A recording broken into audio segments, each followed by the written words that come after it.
Okay, I just wanted to make a quick video and just kind of explain to you about how I almost got converted into a satanic cult called the Seventh-day Adventists, aka the Mormons or whatever they call themselves. They're wicked, and they come about trying to give you free Bibles and sending flyers and stuff in the mail, and then you basically go to the sermons and they preach about God and they deceive you and pull you in, making you think they're Christian, but they're not. And they had this one guy who was married. He was a recruiter, and he basically hounded me, and I remember him taking me to this Mexican restaurant in Fife, and he didn't even pay for it. He was so cheap. And I remember I was stuck with the bill, and I thought, what kind of church is this? And luckily I had like $10 or something and I could pay.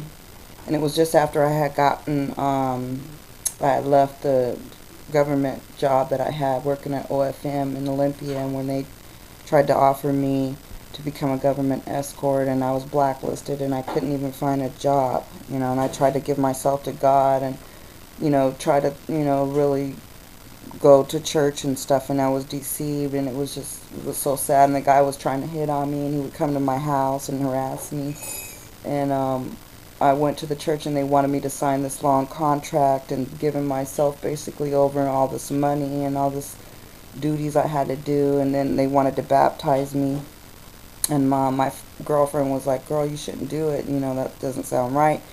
And so thank God I listened to her and I thought about it, and I pulled out in the last minute, but they had almost deceived me, and it was straight trickery. And there's a lot of places like that out there, and I just want to thank God for saving me and working through people and making sure that I didn't sign up for this crazy church. And I don't know what would have happened to me. I probably never would have been where I am now, I know that. And I wouldn't have had the guidance that I needed and the right Bible knowledge.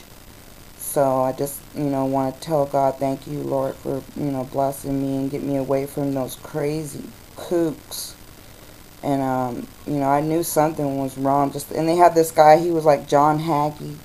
He was a real good preacher, but he was definitely a false prophet.